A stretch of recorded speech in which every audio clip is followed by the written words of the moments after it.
Hey, hey, what is up, y'all? It is your boy, AJ Trip, and welcome to another rapid reaction to NXT TakeOver.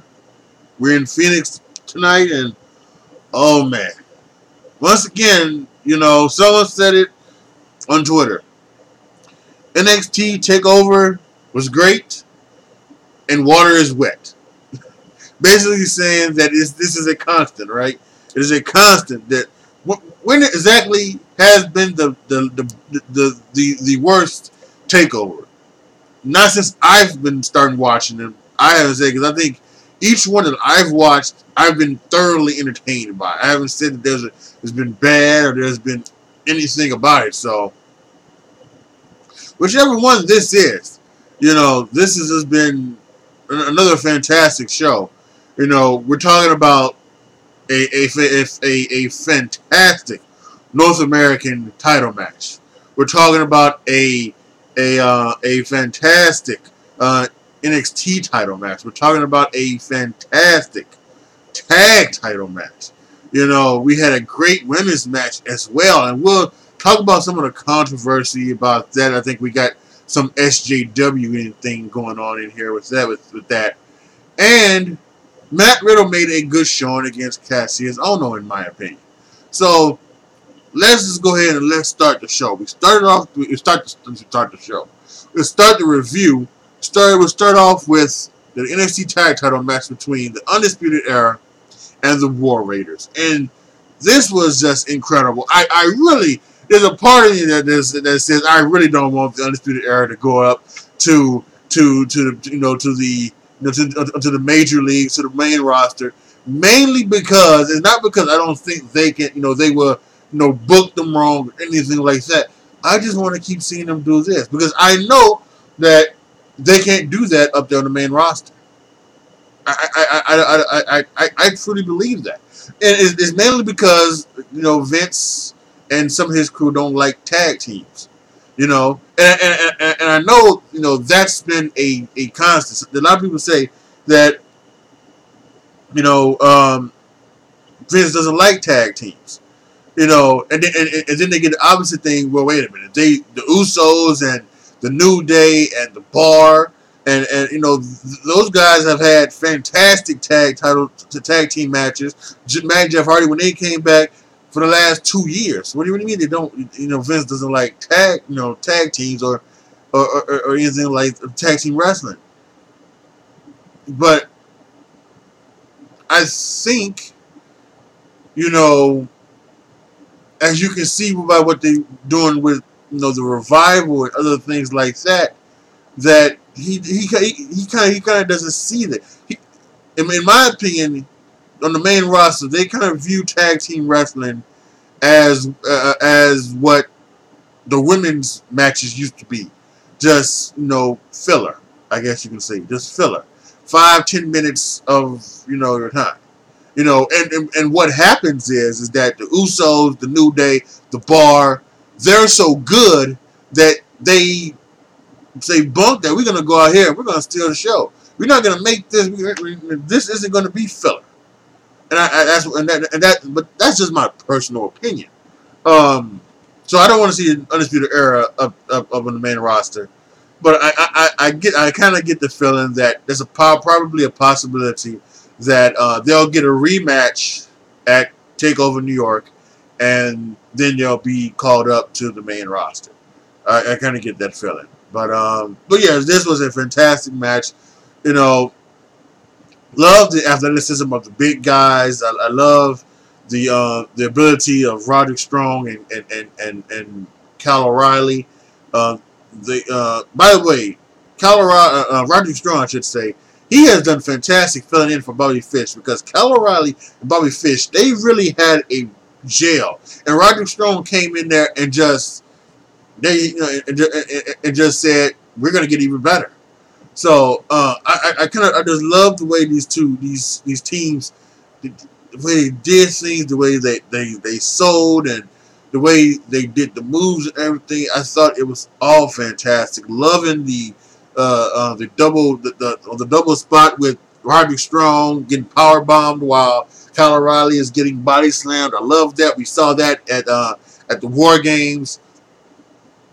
So yeah, I really thought that this was a really fantastic, just a fantastic match. War Raiders won. I think that's good. Is they're talking about it being the era of war. So yeah, I found it to be good. So I think that I gave it 4 3/4 stars. I thought it was almost there on the boards of on the verge of being that 5-star classic. I thought it was almost there on the verge of it, but I gave it 4 3/4 stars. How you doing, Boring? Boring's in the viewing. I had to pull up the chat because I didn't put it up here on the screen, so that's on me. But anyway, so yeah, so if I look down, I'm looking to see if there's anybody in the chat and see what any of y'all got to say. So yeah, that was good. Then we had Matt Riddle versus Cassius Ohno, and so the last time I remember from NXT TakeOver War Games, it was basically a one and done for Matt Riddle and Cassius Ohno. We had a quick knee, and then it was over. And apparently they had another match on NXT on the NXT show on the network, and that was Matt Riddle won that one. And apparently, Cassius Ohno was trying to make amends. Of course, did the thing that all good heels do, turned it around and he beat down Matt Riddle. And then we had this one today, and this one, what it seemed like this was the good guy getting revenge on the bad guy. And so yeah, I mean this was totally fantastic. Well, I can't say fantastic. I'm not gonna say that because it was good. I have it at 3 3/4 star. I thought it was good. I don't see the it that a lot of people see in Matt Riddle. I don't. To me, he's just another bro who can wrestle. Or looks like he can wrestle. Another MMA guy coming in doing this. Like for me, right? Like I'm very thrown off by, just nothing but the shorts. No elbow pads, no tape or no gloves, no knee pads, no socks or shoes, and that came into this match as for some reason Cassius Ohno decided to bite on his toe. I don't what. So I don't see. Like I said, I don't see the it with Matt Riddle, but I do know that, and maybe over time. Listen, I didn't see the it with Velveteen Dream. I didn't see that at first. Velveteen Dream has become one of my favorite things. So maybe that'll be it with Matt Riddle. Maybe Matt Riddle will become one of my favorite guys in NXT or in all of wrestling. Period. But so yeah, so it was a good match. 3 3/4 star. Listen, and I'm gonna say this about Cassius Ohno. He seems to be in this role of guy who puts over the guys. I remember I think it was sometime last year he had a match with Lars Sullivan and he put over Lars Sullivan. So I would say we need more of those on the main roster. We need more of those on the main roster. So he would be one I would definitely call up and have him put over, the new stars. So that was that. Then of course here we are. We are having the star of the show, if you will, the North American title match between Ricochet and Johnny Gargano. And man, this was absolutely fantastic. This was absolutely fantastic. I misspoke when I talked about the Riddle Ohno match, but this was fantastic. This was a combination of technical wrestling and aerial acrobatics and storytelling all rolled into one. This was very good.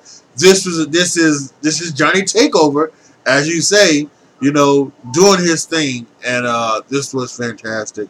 And I think what put it over for me at 5 stars was maybe the last 5-7 minutes of the match when you had that storytelling moment. Because as we know, Johnny Gargano has been having this kind of seemingly it's been like this new change in him, and it's like this new switch that came on, right, where he's a bad guy, I guess. Again, like I said, I don't technically watch. Technically, I don't watch the things, but you always get the recaps and everything like that. So it looks like the story has been that he had jumped Aleister Black to try to get his hands on Tommaso Ciampa, to have it be, to finally to get revenge for that, and he didn't. He wasn't unable to get his revenge for that, and now, of course, Aleister Black came back. Nikki Cross told us that it was what's his face. So Nikki Cross came part of that. Told us it was Johnny Gargano. Johnny Gargano and Aleister Black had their match. That was fantastic at War Games. And now we have a North American title match, and they seem to be telling that story of almost Tommaso Ciampa, almost seemingly like telling Johnny Gargano almost like what he needs to, or what he wants to hear. I'm not sure, but it almost seems to be like Tommaso Ciampa has Johnny Gargano's ear, and you can see it in the match when Johnny Wrestling Gargano pulls up the mat to dispose the steel concrete, and they go, and he's going to DDT Ricochet, and then he thinks about it, he goes, no. And then they fight for a little bit more, and then it comes to another point to where they're standing over over the concrete, and he's looking at the concrete, and he says, I'm gonna do it. So he goes and he picks him up and he suplexes him or gives him a brain buster, one or the other, onto the concrete, throws him in the ring, hits the slingshot DDT, and he pins him 1, 2, 3, and he's your new North American champion, Johnny Gargano. So, yeah, like I said, this match was fantastic. Just again, love the storytelling, love the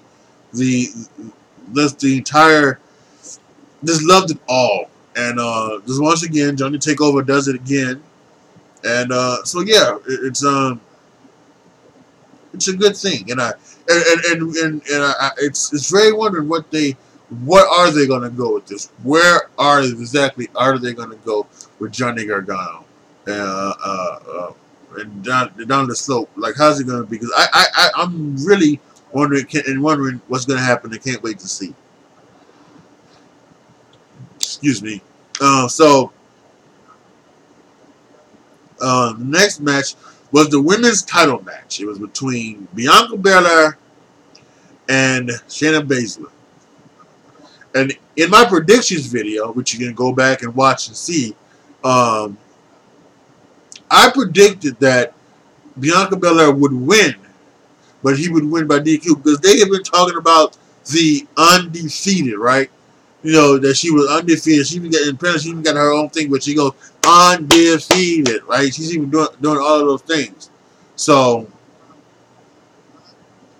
I was almost certain that she was going to win, but it was going to be by DQ. Maybe the horsewomen would come out there and get involved, or maybe Shayna would do something to get herself DQ, something like that. I thought that would happen, and but they obviously did not win. Shayna won, and they kind of did it a good way, I think. So this looks like this isn't over. So they had Bianca like multiple times try to get out of and break the cutter through the clutch. That didn't. By the way, whether it's the cutter through the clutch, whether it's the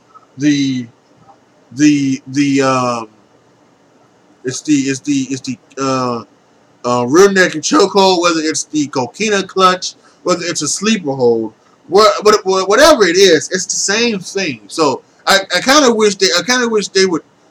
What is it? Is it what And so and I and, and I guess you could say is that if you're going to I guess if you're going to respect the wrestlers, um, it should you should call it what they want to call it. And yes, Austin. Yes, Austin. It was a awesome show. As takeovers always is. I said this earlier. I saw a tweet on Twitter, and it said that uh, NXT Takeover was awesome and water is wet because they're basically saying, hey, it's a constant, right? So, yeah, it was a very awesome show tonight. I'm actually talking right now about the NXT Women's match, and I talked about that in a second. And I talked about this earlier when I started off the live stream. On the pre-show, Sam Roberts, who has been there, for a couple years now, he said that this match between Shayna Baszler and Bianca Belair was not worthy of a takeover. That's what he said. And he said that he just didn't believe that Bianca Belair had the oomph, right? I'm paraphrasing here. Had the oomph to be on the show with Shayna Baszler. And there's some people up there. There's some people upset. Some people are making it a race thing, which you should not be making it a race thing. He's not saying it because she's black. Um, and some people are making it, of course, a woman thing. That's not the case. He's not doing that either. And listen, and let's understand that this is professional wrestling, right? This could have been a comment that he was told to say. This also could have been a shoot comment, his real thought. He had been from the time that I've been seeing, because I didn't watch from the beginning of the pre-show, but from the time that I started watching, he kind of had like a heelish vibe to it, as if he was supposed to be the one on the heel, like what Corey Graves is, or he was having like that heel part of him. So maybe this was a shoot comment, maybe it was a kayfabe comment. In my opinion, no matter what it was, he was dead wrong, because I think both of them they told a great story. The story of what it takes to beat Shayna Baszler, and how close Bianca Belair did that. So I thought it was a hell of a fight. Great story told. I had it at 3 3/4 stars. Again, I think that Belair has something to her. I also think that Shayna Baszler has gotten better from her very start. From the Mae Young Classic to now, she has improved greatly with her ring psychology, with her overall work in the ring, and everything. She had the heel down packed, and from when she started, she just needed the ring work, and she's worked her ass off, and good on her. I can see why they kept it, and if they're gonna do the rematch at TakeOver New York, then I think that this was a great way to do it. Well, I would say this, Austin. I like I like Sam Roberts. I like pretty much anybody they put up there. As long as they are there for not to be overly one way or another. You know what I'm saying? So, and like I said, this was like the first night where the first time that I had seen him kind of showing a heel personality.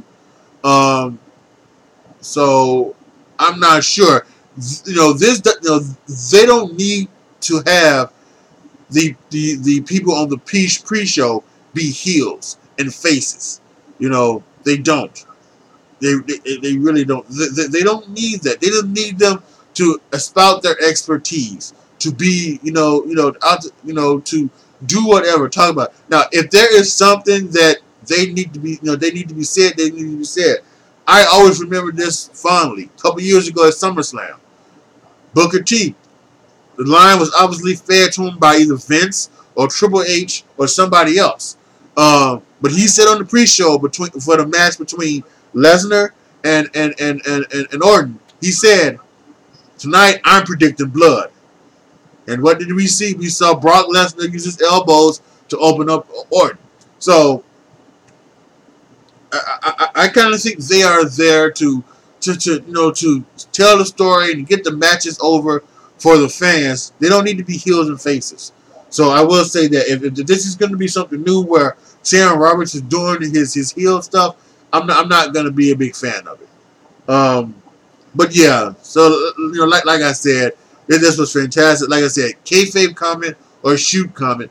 I think this match was awesome, and this kind of proves that both of them, in particular Bianca Belair, she deserved her spot on this card. And finally, the NXT title match between Tommaso Ciampa and Aleister Black. Again, very good, very awesome. 4 1/4 star match. Love the fact that they went to kind of an old school theory of having the heel work on a body part of the face.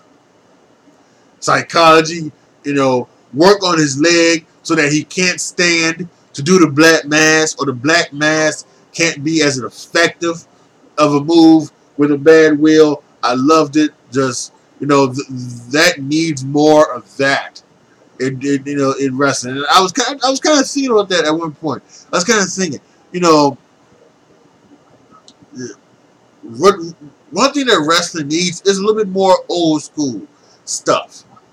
And it needs the heel to if you're gonna have somebody put in a chin lock, they need the heel to put his foot on the ropes, to make it worse or whatever they're doing. They need they need to do something like that. They need the heel to kind of poke an eye or gouge a knuckle or something.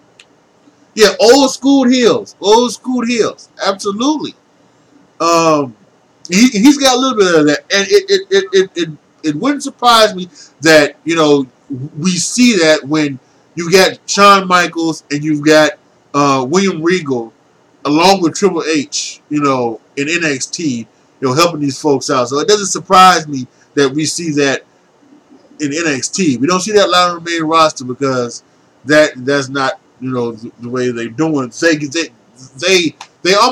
went away from that during the era, the Attitude Era, and everything like that, and they didn't really get back to it. Well, actually, I take that back. They did go back to it when the new era after that came, was and we had like Benoit and Angle and all of these guys basically come in. We did get back to that a little bit, but then we left that back again. And I wish we get back to that kind of old school kind of thinking. But this match was very good. I loved it. And anybody who knows me knows that one of my pet peeves, I just can't stand it. I can't stand it. Is the multiple finishers in a match. I think it is just. Why the fuck is it? I apologize for my language. I don't know how but why is it a finisher if it's not going to finish the match? Now, I can do one, right? If you kick out of one finisher, that's fine, right? If you kick out of two finishers, I can even be okay with that. But once you get to 3, that's when I start saying, well, wait a minute, come on now. I'm giving you 2. Don't kick out of the 3rd. And that almost happened. And because you kicked out of 1 for to ending it, Aleister Black. And then Ciampa got him again. And then when he goes for it a third time, he hits it. But what he doesn't do, what he goes to do, which is another pet peeve of mine, is that he's going for it the second time.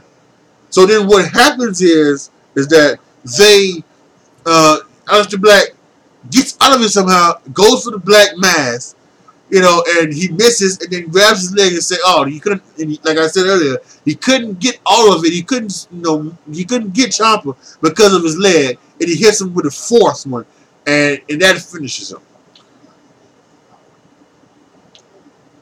Yeah, yeah, and so I was just like, man, I was glad that he didn't do that, because if they would have had him break out after being hit for the third time by the fairy tale ending, to not even sell it or anything like that, and just get it and hit him with the black mass and win, I would have been pretty ticked off.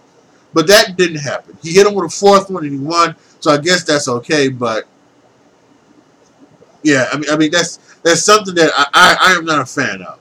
And they haven't done it in a long time. The last time it was done was the match between John Cena and Shinsuke Nakamura.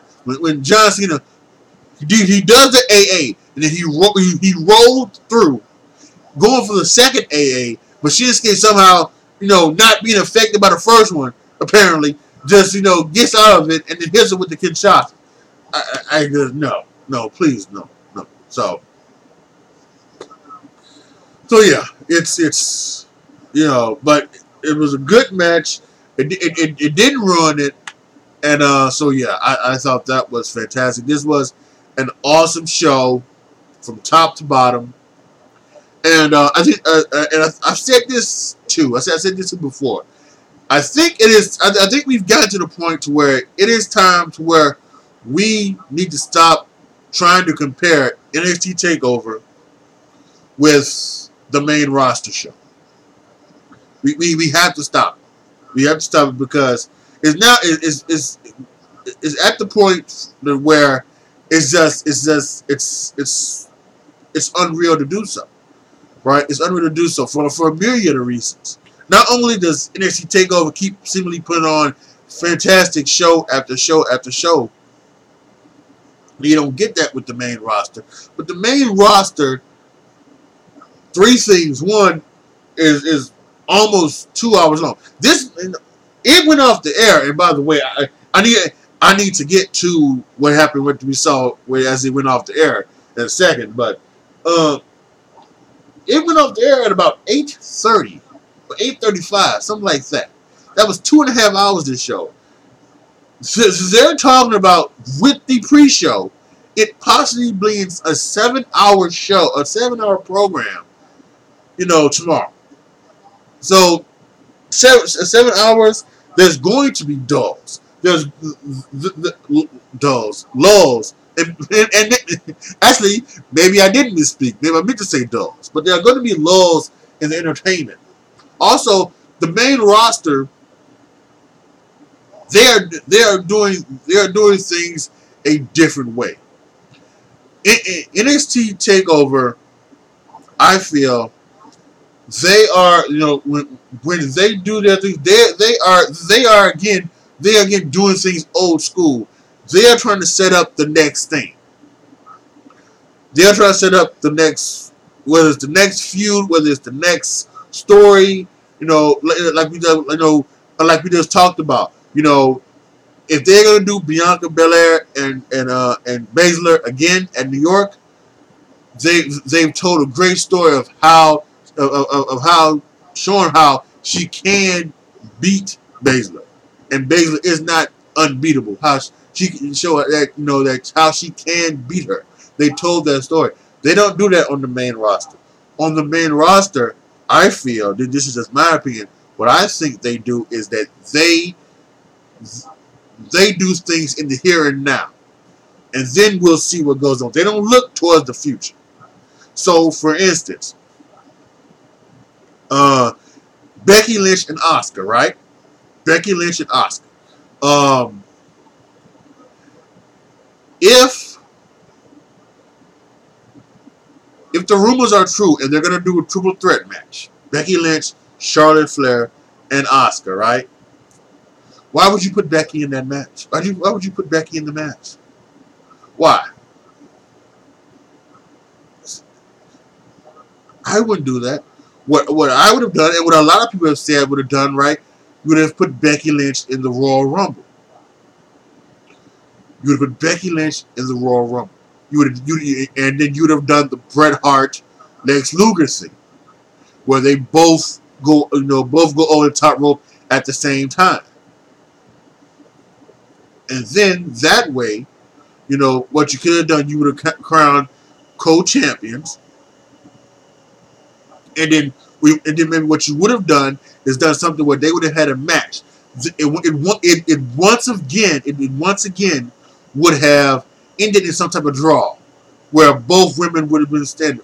Maybe that's the thing with Ronda Rousey. If Ronda Rousey would have came down, ended that match, and then both matches would end in a draw. We just saw it at Hell in a Cell, right? Brock Lesnar comes out, beats up Roman, beats up Strowman, and the match is a no contest. So you could have done that. You could have had Ronda Rousey at Elimination Chamber or at Fastlane. If they're doing Fastlane, people say they're doing it. I'm not sure. I haven't heard anything about it.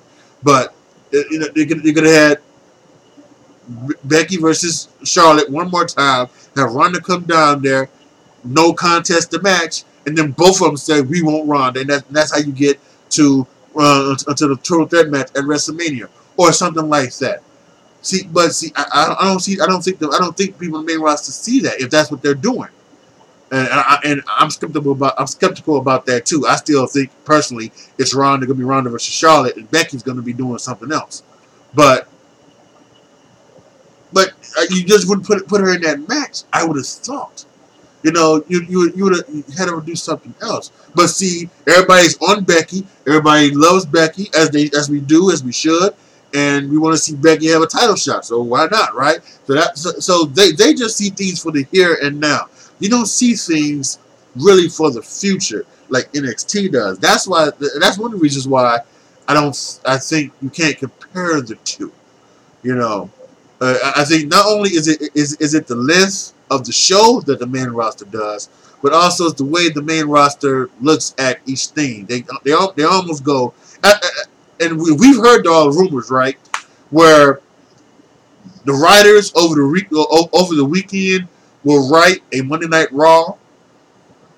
They'll get there Monday, tell Vince about it. Vince said, "Nope, I don't like it," and we write it the same day, right? So I think that's so so that's why I kind of think why we can't compare the two.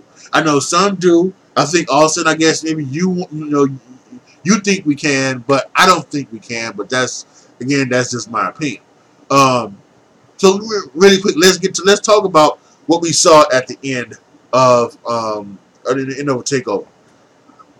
Ciampa walking back, and Ciampa was taking a long time. When something like that, something is going down when they are taking their goddamn time and doing that, right? So he's mugging in the ring, he's walking up the ramp, and then that logo appears, and then all of a sudden you see Johnny Gargano coming out with his title.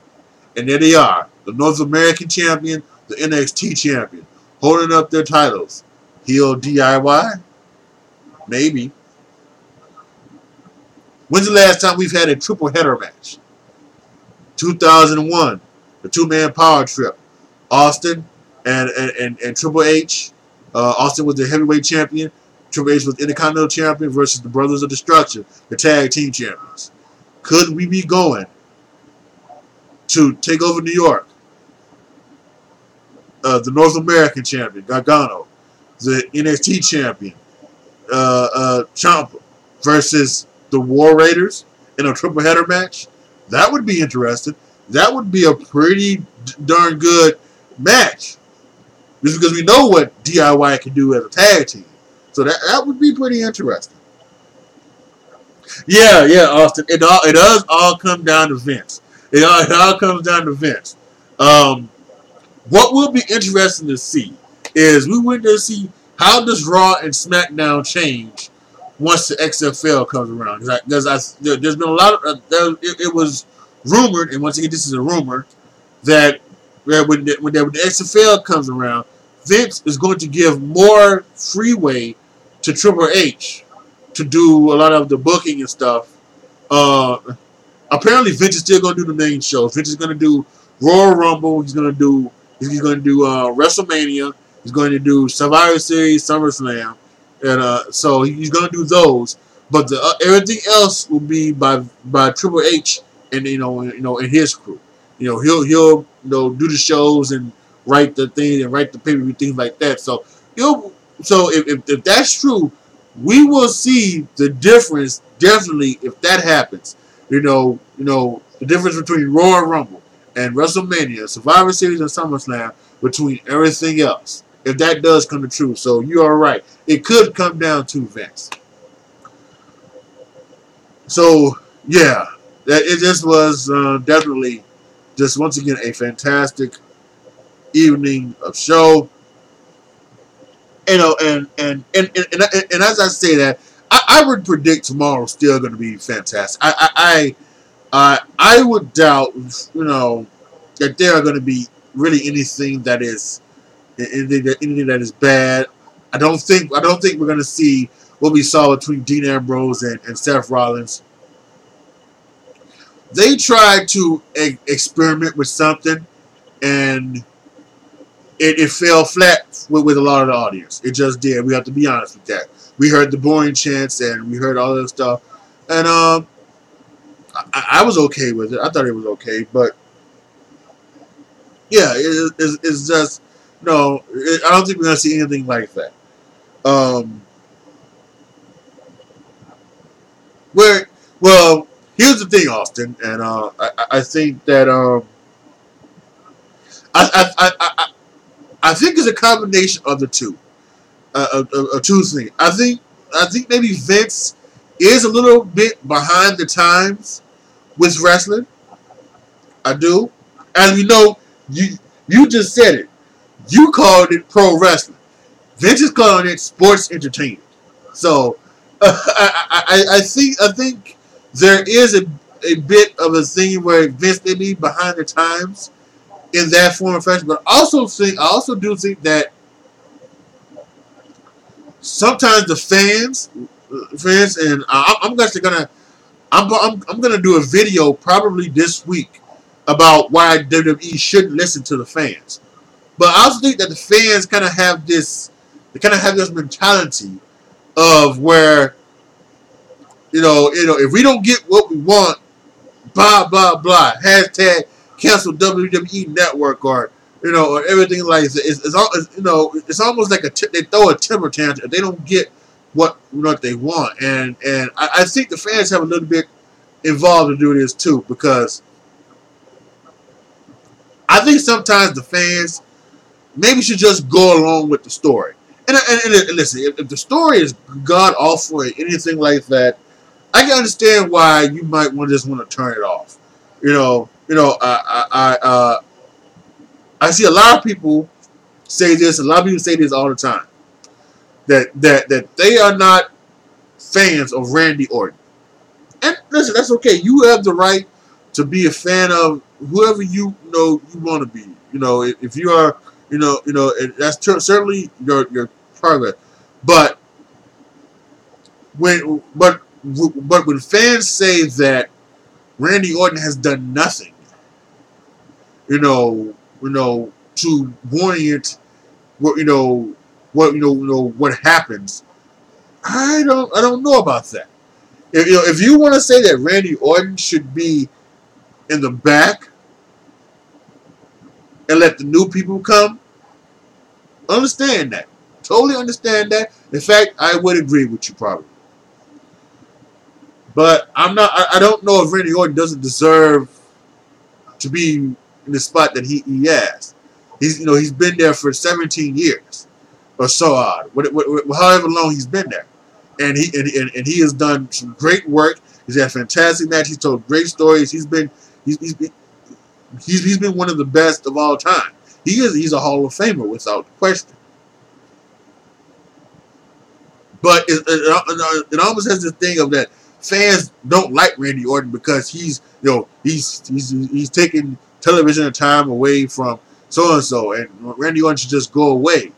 And so I kind of think that's probably not the way to do it. It's probably not to see. Listen, if again, you have the right to like who you like. I'm not saying that you need to like Randy Orton. I really don't. But maybe just go along with the story. Maybe and who was it? I believe it was Ryan Satin of Pro Wrestling Sheet.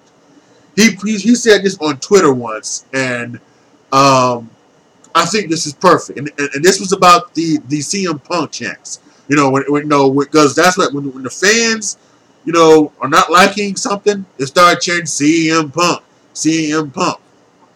CM Punk hasn't been around for 5 years.